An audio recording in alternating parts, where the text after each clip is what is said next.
Olá, o meu nome é Gabriel Dimas, sou pastor adventista e esta é a série de comentários e leitura do livro de Esther. Hoje falaremos sobre o capítulo número 2. No segundo capítulo do livro de Esther, vemos entrar em cena dois novos personagens, Esther e Mordecai.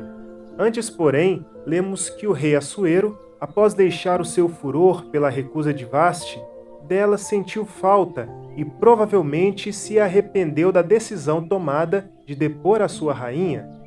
Alguns comentaristas afirmam que Vaste não era exatamente a rainha-mãe, mas sim a principal concubina do rei, pois o historiador grego Heródoto afirma que o nome da esposa do rei Assuero, ou Xerxes, seu nome em grego, era Amestris. Contudo, a real posição de Vaste se tornou irrelevante após ser ela destituída do seu posto e provavelmente exilada.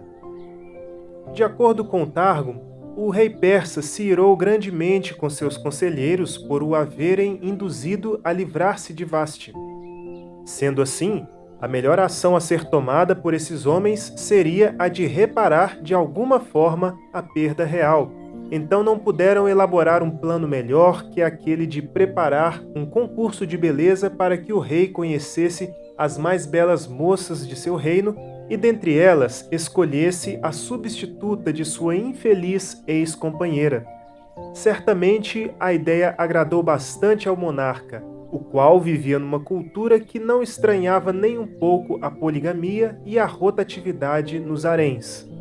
Aqui entra em cena, então, o grande personagem Mordecai com uma breve descrição sobre si. Ele é descrito como pertencente à tribo de Benjamim, a mesma a qual pertenceu o rei Saul. Certamente, os nomes de Jair, Simei e Quis, pai de Saul, não fazem referência a parentes de graus próximos a Mordecai, mas sim a antepassados mais distantes, apesar de este homem ser um judeu puro. Também, a menção da época em que Mordecai foi levado para o exílio não se pode fazer uma confirmação, já que o verso 6 diz que ele foi levado com Nabucodonosor para a Babilônia. Se assim fora, à época em que se transcorrem os eventos descritos no livro, este homem já teria mais de 100 anos.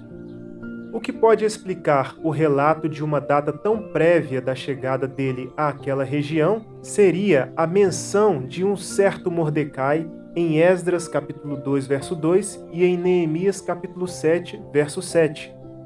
O autor sagrado certamente tenta identificar essas citações com a figura do primo de Esther, algo que conta com o apoio do Targum. Hadassa, por sua vez, cujo nome significa murta, era uma jovem judia órfã. Foi adotada por seu primo Mordecai, sobrinho de Abiail, seu falecido pai. A palavra nos afirma que ela era portadora de grande beleza física, mas no decorrer do relato percebemos outros atributos favoráveis que esta jovem possuía. Não há clareza sobre o que Hadassa ou Esther, seu nome persa, fazia para obter o favor daqueles com quem cruzava o caminho. Entretanto, isso se passou com Hegai, o guarda das mulheres, e posteriormente se repetiria com o próprio rei Assuero. Passado o tempo do preparo ou embelezamento de Esther, foi ela levada à presença do rei, conforme se deu com todas as outras jovens que chegavam à tarde e voltavam para o seu lugar pela manhã. O relato bíblico nos informa que ela não levou nada para o seu encontro com Assuero. Contudo, ele a amou mais do que a todas as outras mulheres e a colocou no lugar de Vaste. De acordo com estes eventos, entendemos que Deus não precisa de nossas estratégias, inteligência ou esperteza para efetivar os seus planos. Esther poderia ter pedido que lhe dessem a comida preferida do rei para assim facilitar a conquista, ou poderia ter pedido joias ou roupas sensuais para lhe despertar a atenção, mas foi com simplicidade, tendo como segurança apenas a confiança no seu Deus. Os planos de Deus não podem ser frustrados. Ele tem tudo sob seu controle. Nosso dever é ter fé e seguir em frente. Fiquemos agora com a leitura do capítulo 2 do livro de Esther, feita por Sueli Ferraz. O livro de Esther, capítulo 2. A coroação da rainha Esther. Algum tempo depois, quando cessou a indignação do rei Assuero, ele se lembrou de Vaste, do que ela havia feito e do que ele tinha decretado contra ela. Então os conselheiros do rei sugeriram que procurassem belas virgens para o rei e que nomeassem comissários em cada província do império para trazerem todas essas lindas moças ao harém da cidade de Suzã. Elas estariam sob os cuidados de Hegai, oficial responsável pelo harém, e deveriam receber tratamento de beleza. A moça que mais agradasse o rei seria rainha em lugar de Vaste. Este conselho agradou o rei e ele o pôs em execução. Nesse tempo vivia na cidade de Suzã um judeu chamado Mordequeu, da tribo de Benjamim, filho de Jair, neto de Simei e bisneto de Quis. Ele fora levado de Jerusalém para o exílio por Nabucodonosor, rei da Babilônia, entre os que foram levados prisioneiros com Joaquim, rei de Judá. Mordequeu tinha uma prima chamada Hadassa, que havia sido criada por ele por não ter pai nem mãe.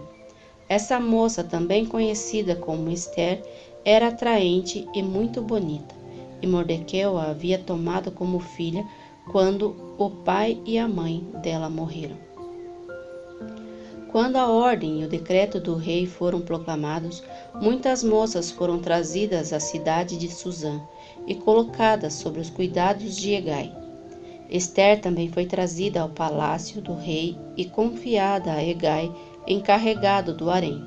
A moça o agradou e ele a favoreceu. Ele logo lhe providenciou tratamento de beleza e comida especial.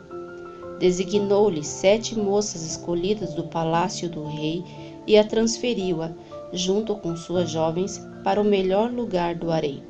Esther não tinha revelado a que povo pertencia nem a origem da sua família, pois Mordequeu a havia proibido de fazê-lo. Diariamente ele caminhava de um lado para o outro, perto do palácio do harém, para saber como Esther estava e o que lhe estava acontecendo. Antes de qualquer daquelas moças apresentar-se ao rei Assuero, devia completar 12 meses de tratamento de beleza prescrito para as mulheres. 6 meses de óleo de mirra e 6 meses com perfumes e cosméticos. Quando iam apresentar-se ao rei, a moça recebia tudo o que quisesse levar consigo do harém para o palácio do rei. À tarde ela ia para lá e de manhã voltava para outra parte do harém, que ficava sob os cuidados de Sarragás, oficial responsável pelas concubinas. Ela não voltava ao rei, a menos que dela ele se agradasse e a mandasse chamar pelo nome. Quando chegou a vez de Esther, filha de Abiail, tio de Mardoqueu, que a tinha adotado como filha, ela não pediu nada além daquilo que Hegai, oficial responsável pelo harém, sugeriu. Esther causava boa impressão a todos os que a viam. Ela foi levada ao rei Assuero, à residência real, no 10º mês, o mês de Tebete, no 7º ano do seu reinado. O rei gostou mais de Esther do que de qualquer outra mulher. Ela foi favorecida por ele, ganhou sua aprovação mais do que qualquer das outras virgens.